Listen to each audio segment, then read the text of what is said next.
ഇന്ന് നമ്മുടെ ക്രിസ്തുമസിൻ്റെ ഭാഗമായി ഒരു ഭക്തിയ ഗാനം.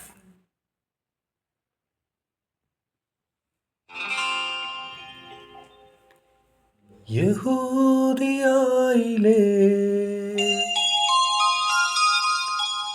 ഒരു ഗ്രാമത്തിൽ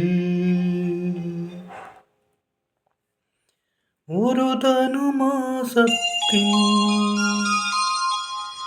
കുളിരും രാവിൽ രാപ്പാർത്തിരുന്നു രജപാലകർ ദേവനാദം കേട്ടു ആമോ